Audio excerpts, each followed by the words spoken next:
2, 3. All right. Hey, welcome back to the Go for CEO channel. Ladies and gentlemen, I have a very special guest. All right.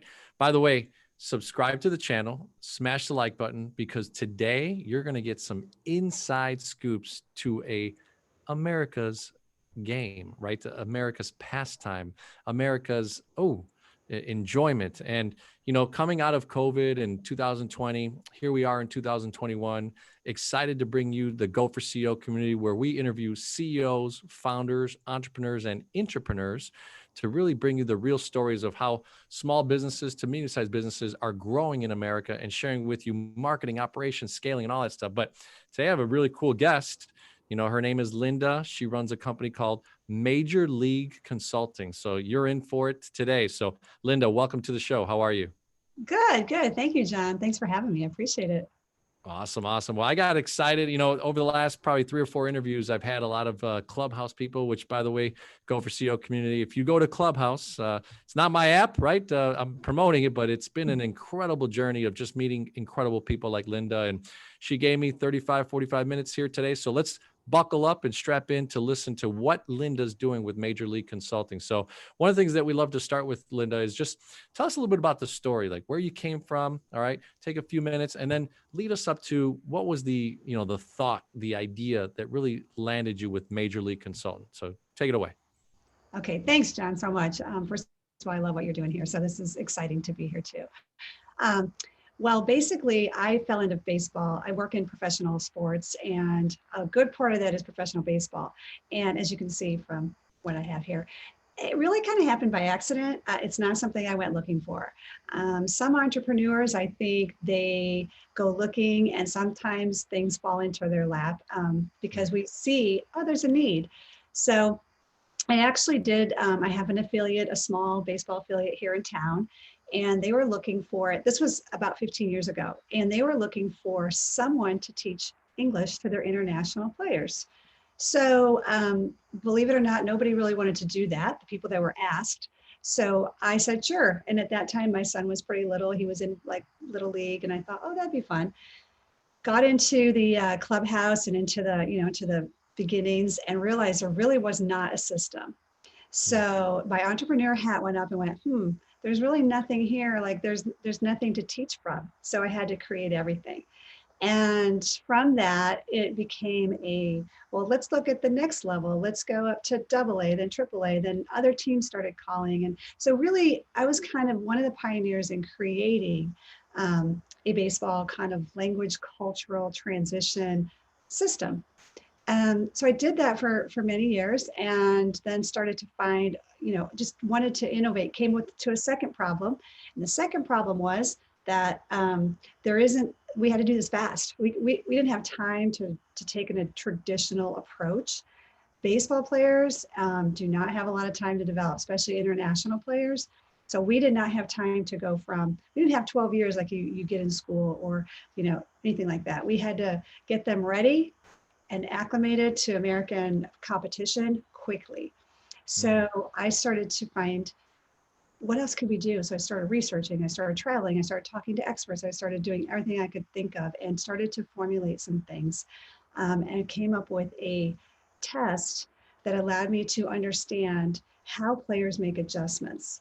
And I actually heard that word a lot on the field and realized that there was something to that word, because coaches knew it inherently, that the faster you can make an adjustment, the quicker you can succeed. But no one really could define the word adjustment. What exactly is that? So I went on a kind of a mission to really unpack that and then apply it to education, because that was the area that I was responsible for. And then we started seeing incredible results. And we started getting more and more players that were like making progress faster. And then I started to wonder, I wonder if there's a correlation to this and what they're doing on the field, like performance in general. So I hired a data scientist, and we started analyzing everything we could. And we started realizing that if we took someone's adjustment test, and we compared it to their on-field performance, we immediately saw correlations. And we went, that's interesting. So not only is it working in the classroom, but maybe it could inform how they're performing on the field. So interestingly enough, that wasn't a very easy sell. That wasn't something that baseball teams were really jumping up and down for at the time. However, there was one team in general who went, wow, we want you to work with us in the draft. Can you help us find players through this? So I said, I would think we could. At least we could definitely predict how fast this person's going to learn. And I think that's valuable, especially with the investments you're making. So that's what we did. I went and started working on the draft for years on the domestic side, and just started testing and making predictions. And I'll never forget one conversation I had with the GM who said, "That guy, Linda," and I was like, "Yeah, that guy." And he was like, I just don't see it. Well, maybe we'll draft him in like the 30 something round and give him just a little something and see if you're right. Well, he just zoomed up the charts. I mean, it was really crazy. It was so fun. I mean, on draft day, I loved draft day. But anyway, so then I started saying, okay, we know that we can do something with players on the education side. We know we can look at talent acquisition, but what if they've already got this player inside the system? And can we do something to optimize kind of their adjustment pattern already, but really more for the field, not really for the classroom, but more for the field. So then we started doing that. So Major League Consulting has kind of been deriving itself for years in, over time. And that's kind of what we do now. We help this next generation competition. We help with the next generation of competition and leadership in players and coaching staffs and people who need to perform at high levels. I love it. Wow. It was a great journey there. If you think about most of us that are aficionados of baseball, think of a guy in Oakland that kind of did analytics, right? Made a movie, I think, with some famous actors. So incredible stuff. And, interesting that you would take, kind of that opportunity, right? And that's where entrepreneurship meets opportunity, right? And if you're prepared, you created Major League Consulting, right? So interesting voyage. So walk us through, this beginning step, right? You identify an issue, right? I've identified two problems that really kind of made you a staple of where you could embed yourself into the Major League culture, understand kind of what you could do in the baseball arena and do that. So walk us through those beginning days of, okay, now I'm going to formulate a company out of it. What were some of the thoughts that came to your mind, and how did you execute? The creating a company from the educational standpoint. So I started an education company first, and that one was very niche. We weren't looking for a lot of different types of clients, so that made it a little easier because I could really drill down into what it was that we were actually doing.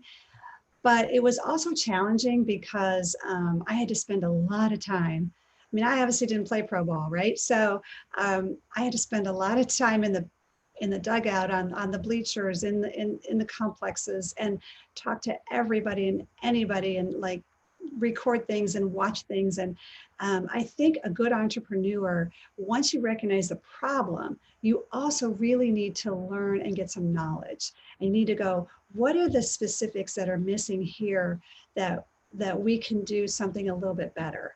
And so there were already language programs out there, probably already heard of Rosetta Stone and things like that. But the problem was it wasn't specific. It wasn't engaging. There wasn't like an immediate relevancy. So that's what I was striving to create. So that was the initial problem.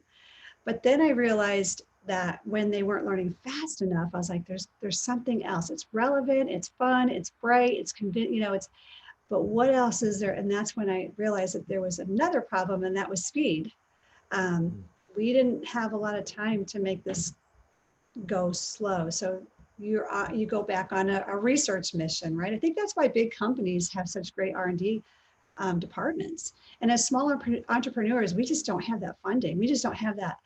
We don't always have that ability to be our own research and development department, So true. So true. Yeah. I mean, I've got a client actually on my financial side of my life, and they've poured so much into, they're in the axle and camper and trailer world, and they've developed something that's going to explode. And it could be a 10x type multiple of where they're at in revenue. So it's pretty interesting. But taking that time to really do that and then becoming an expert in it, right? So help me understand, and the Go for CEO community, we like to learn too, what are some of the ways that you started to model your pricing model, right? So you're a service, basically, you're coming into an industry. Did you have a sense of, did you try kind of just put it out there initially based on what you valued your own time to? How did you start to structure that pricing model? That's so funny that you say that, because the very first season I ever worked, I think I charged $2,000. I mean, that was it for the whole season. Wow. It was just something, because I thought it was just fun. At first I was like, this is just a hobby, it's just fun. But then as time went on and I started to see the level of work, I started to price it around what I had learned actually in like a firm based, like whether it's professional CPA, public accounting. I kind of started using their models and thinking that worked pretty well. So I looked to other models that made sense, even though we weren't in the same industry. And I said, this makes sense here. So let me kind of work around this one. And it was interesting because in the world of sports, they don't just hand you a big check unless there's something that they really like, unless you're one of the players on the field. So if you're support, they have to really see the value. And so I found I had to build that to that pricing model a little slower than I would have liked to, but it made sense. And then they could see results. And so you just have to consistently, just like anything in sports, you have to be results oriented. If there's no results, you're probably not going to stay. So that's why I had to come up with a new methodology, and why we had to start testing for adjustment, because we were like, to keep us at this level of sales and ask for more, we have to add more value. So what are we going to do that? Nice. Yeah. So you started layering into services. You obviously started kind of almost, hey, I'm in the door, I charged X, right? You started to develop the process, and then you started to say, so what were those? Because I think this is a cool thing, and we may have never had this on Go for CEO yet. What were those challenging times? How did you approach, I just charged 2,000, but what if I want to go to 10,000 because of these added value adds? So what was that conversation like with the person that was making those decisions? I think they knew to be honest, I think they knew I was Okay. undercharging them. I think they kind of knew, but I also didn't want to be, I didn't want to make assumptions.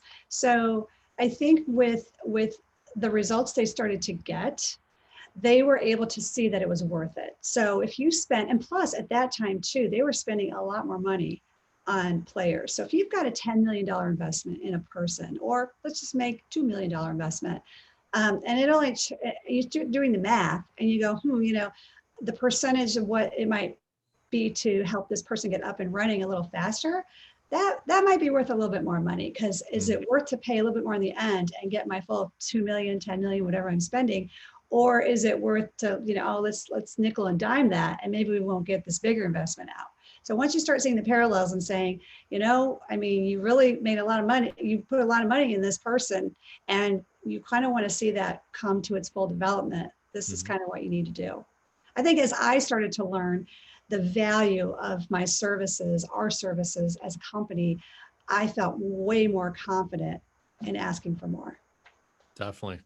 So did you also try to, I guess, correlate, like you just said, ROI, right? Return on investment of what they're doing with you, but then on the field, and then production, and then back end it with how they would then, I guess, use that to maybe market jerseys or market, value of other revenue sources.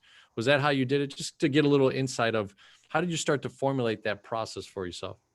I would love to say I did that with like, merchandise. But I didn't even take it that far. It was just more like, here is your initial investment. Because remember, I was in the draft room now. So I heard the conversations of, hey, should we pay this guy 300,000 or should we pay him, $1 million? So I started hearing how those conversations were going. And I started to think, oh, okay. So what is that differential? Why would you, what's the $700,000 difference or the $500,000 difference? What, you know, and they're buying an asset, and I hate to use that because they're people. Sure. They're buying an asset that for projected future value most of the time in the minor leagues at least. So if they sign a player in the draft, they're looking at how they're going to be in 5 years, 6 years. They're not looking at it like right now today. Now it'd be great if they could start out of the gate and be perfect, you know, immediately produce. And that does happen on occasion. That's what they're hoping in first round draft picks and second round draft picks. But, you know, it doesn't always happen. So they're looking at projected performance. And so as I started thinking about that, what does it take to have performance in the future for any of us, no matter what we're doing? And that's where you say, you know, we have to build on our skill sets. We have to increase our knowledge. We have to do certain things. So those are the things that I started looking at in terms of ROI and how to shorten that path for you know, in the development process. Interesting. So, all right, we're 90 days, a year, you're starting to develop this process. You know that you kind of undervalued yourself to get in the door, right? To get in the marketplace. Well, Now I was just not even thinking of it as a business. I was just doing it's it more of because a, help and it was fun. And yeah, I mean, I really didn't think of it that much as a business at first. hey, those are the neat stories, right? I didn't think it was a business, and bam, right? Yeah, I really didn't, to be honest, but That's awesome. I think a lot of people could take some value from that, right? The Go for CEO community, when you're thinking about becoming an entrepreneur to an entrepreneur, right? And servicing people, you really had a service heart. You understood that this could be a value. You saw that what you did before, you were engaged by someone to be able to come in and help. And then now you created a business out of it. So let's go maybe a year or two into it now. I know that it's been about 3 or 4 years since you've had this company. So by about a year to a year and a half into it, what were some things that you were thinking maybe of scaling, or how you start to diversify your clientele? What are some things that you're thinking about in that sense? it's a great question. Actually, so the business that I was scaling and talking about was called Higher Standards Academy first. We were an education business for professional sports. Mm. And as the metrics started increasing and as technology started increasing, and as I started, I started getting in the draft, but the draft opportunity did not come because of the language and the education that we were doing. It came because of the other tool that we developed. So once I knew that I couldn't do both and I couldn't do them well. I couldn't run an education company and make this, you know, a huge success and continue on down this path, as well as build this other tool. So I knew I had to, at some point, make a decision. And so in 2019, December 31st at 11:59 p.m., I sold my education business. And then I decided then that's when Major League Consulting technically was born, the very next 2 days later or whatever. And that was so that I could focus on the testing and the developing of players and doing what we're doing now. So as far as scaling goes, you know, the business was already in scale. It was scaling already. We were working with umpires. We were working with, we'd already expanded to different factions of the pro sports world.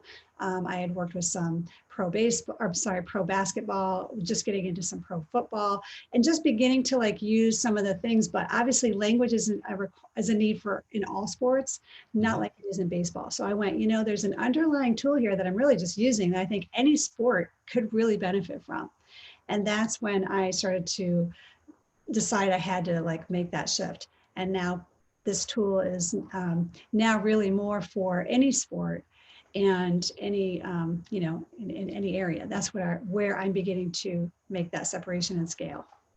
Nice. So you had some connections, right? When you first started into the kind of the lower single A, double A type of areas, right? Because of your background. What were some things that you did to market yourself? So once you proved the concept of what you were doing and delivering on actual returns, what was some of the ways? Was it just purely organic networking? I know a lot of the single and double A are owned by the majors, right? So did you use that affiliation to be able to get to the major league side, or how did that work for you? Well, honestly, everybody knows everybody in sports, especially in one sport. So if you have a decent reputation, you can, a lot of times a phone call will come to you. Or just by getting involved in doing some additional things, you make connections, everybody networks, and it kind of becomes organic. So at the time, in the last 5 years, Major League Baseball has really gotten more organized and said, hey, let's run more of the education. Let's establish some kind of system and infrastructure for education in general. So let's go out to all the teams and let's make sure they have somebody on staff and blah, blah, blah, blah, blah. And when I started, it wasn't like that. So as they were doing some of these things, it became, the networking was really great because we got to meet a lot of people, but my interest started changing. So now for Major League Consulting, what I'm doing as far as a marketing standpoint is, obviously I know already quite a few people, but we are expanding into other sports where I may not know a lot of people. So there's a book coming out. I wrote a book that it's called $1 Million Adjustments. And it is about what we learned from this test and how it can be useful for pretty much anybody, because, well, we just had a virus that shut down a lot of things, and a lot of people have to go virtual, and leadership has to change around that. And so we have all been experiencing lots of adjustment. And everyone is still kind of in this, I want to call it a little bit leadership paralysis, where we're trying to figure out how to move forward. And so that's part of why I think what we've been doing in pro sports and the adjustment, how we got such amazing results. I think this is good to share. So we also have a test that's never been commercially available. It's always been used inside of pro sports. So we're going to take the book and the test, and we put it on a platform where we're going to actually partner with Higher Standards, my former company, and we're going to put it on their platform so that people can kind of start having access to some of the secondary pieces of the information and coursework. So what I just heard there, for an entrepreneur that was an intrapreneur before, right? Created a company, sold it, have kept incredible relationships, because human capital, it's probably the most priceless thing out there, right? It's just building those relationships. Now that we know each other, I'm probably going to get, into a draft room soon. So no, just kidding. But they just called me, right? So, but no, it's just so exciting, right? To really kind of see the transition and the formulation of how you put things together. And boy, I could see a long pathway of success here. So let's get into a little bit of the day-to-day, right? A lot of my followers and people that subscribe to the channel want to know, what does Linda do on a day-to-day basis? And then we'll start to wrap up here the conversation as far as the C for client experience, the E for employee engagement, and the O for operational excellence. But we are we're about to stay in tune to what you're about to say with, what's your day-to-day look like nowadays? I think all of us have shifted our day-to-day right now because we can't go. I used to travel all the time. And I was, about this time of year, I was kind of like, because I'd already been traveling since January 1. So I haven't traveled that much comparatively. So now my day-to-day is more of what probably a lot of people are doing, and that is Zoom calls and program creation and reaching out more organically. But actually, I kind of like that in some ways, because there's something organically returning. I think we think that offices create this organic environment, and in some ways they do, and in some ways they don't. So I've tried to learn how to find the best of both of those places, I would say, or characteristics, traits, and use them still. So reaching out one-on-one still, grassroots, I say, is always great. And when people know they're valued, that you would take the time to actually call them or talk to them, that's kind of a dying art form. So I think that's really important. And then as well as, taking the technology piece into mind. So I'm always creating in the mornings. I do a lot of creation. I work with a lot of different people on a team to kind of say, what should we do with this? What should we do with this? How should we market this? We create some content. And then we actually make sure we're always talking to people. I stay in touch with players all the time. I'm working internationally still, working through some of the different countries and their systems, talking to the ways, how can we do more for our players? So just a little bit of everything. If that, I don't know if that makes sense, but just depends on the day. Sure, sure. You have the type of model that, you know, allows you to kind of be flexible and stretch yourself to different areas. And that's really cool too, right? The international side, I've always been curious. I'm sure the Go for CEO community, right? When you're dealing with a business that is multifaceted, international, how do you deal with this? You know, some of the nuances with the cultures and all that type of stuff. I'm sure that you've had to become a great student pretty rapidly with some of those things, right? Yeah, I mean, I speak Spanish fluently. I was born, into a Latin family. Oh, Um, okay. actually, I have Latin blood, so I probably don't look like it, but I do. So I'm having conversations in Spanish. I'm switching back and forth, quite often. So it isn't the international piece I actually love, but it is more time consuming because when you are building relationships with somebody from Latin America, it's not fast. You have to have time to talk about the family and talk about what's going on with grandma and grandpa and the kids, and you also have to have time to talk about what you're doing this year and just how you feeling. It's a lot of stuff, right? And so you have to make sure you're not in a rush, really taking time to be present. And so it is a little bit more, I would say, time consuming, but I also love it because it's such a human touch. It's like, it's the best you can do without actually being there and giving someone a hug. So I think it's an important piece. But yeah, the international piece is awesome. I I love it. miss traveling there, but yeah. Yeah, no, it's some of the great places. I'm sure Puerto Rico, Dominican Republic, Colombia. I'm actually. It's funny. I loved it when you said you're like, I don't look like. Most people think I'm Italian or some sort of thing, but I actually am. My mother's Colombian, full-blooded from Bogotá, y Cali. Ah, So hablo español también. So ah, it's qué bueno, no. Wow. yeah, so it's funny. I was, I'll take it offline. We'll talk a few minutes after the interview. But anyway, so it was just interesting to kind of share that. But so cool. We'll channel it back to the Go for CEO theme here. So basically, we love to end our interviews, Linda, with just saying like, hey, what is the value proposition of Major League Consulting when it comes to client experience, right? Which obviously you're dealing with major businesses that really they need to understand what that experience is going to look like. So I'd love to get 30 seconds of that part. What does Major League Consulting, when you think about value proposition, client experience, mean to you? To me, I really think that we are in a pandemic of developing people. And we have been probably in the last few years as a country. I hear it from business owners. I hear it from high, managers, CEOs. And I think that there's a lot of L&D, learning and development kind of activities that are happening inside of big corporations. But I would challenge the results. I look at that and I go, if we're so putting so much investment in, but we're not getting the same kind of results that we should be getting, why is that? So I think for us, our value proposition is that we have a proven model that's been used to select some of the best, as well as help them optimize.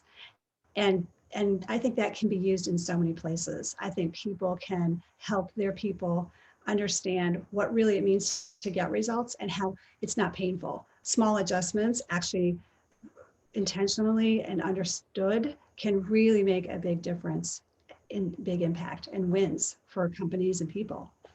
Awesome, awesome.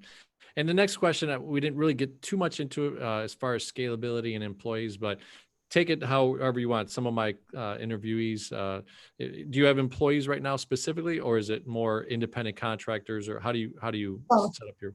Okay, so both. All right, so awesome. So employee engagement, what does that mean to you? Great mentors. I mean, I think you've got to have people who are invested in each other. Um, and I feel like the best employees they come to you and you have a relationship with them. They're not just a number. They know they can call you, and you have to respond to them. I mean, that's the other thing. They can call you, but if you don't respond, today's employees need to feel like they're seen. And so I think seeing them is really important. I love it. And last one is operational excellence, right? What is the value prop that you bring with Major League Consulting and how you operate your business? Um, I think lean, we have to be lean. As entrepreneurs, we have to be lean, and we have to, and that's why results matter, because you can be lean when you have great results. But I also think innovation, you absolutely have to be innovating and research, create your own research and development, whatever that looks like. That's really important. And digital transformation is where we're at right now. I don't love it 100%, but that's where we're at. So you have to, in your operations, you have to know how to use digital well, and to transform your own operations, whatever that is, big or small. How is digital impacting? What's your digital transformation, even if it's, something really small? That's really important. Yeah, it's huge.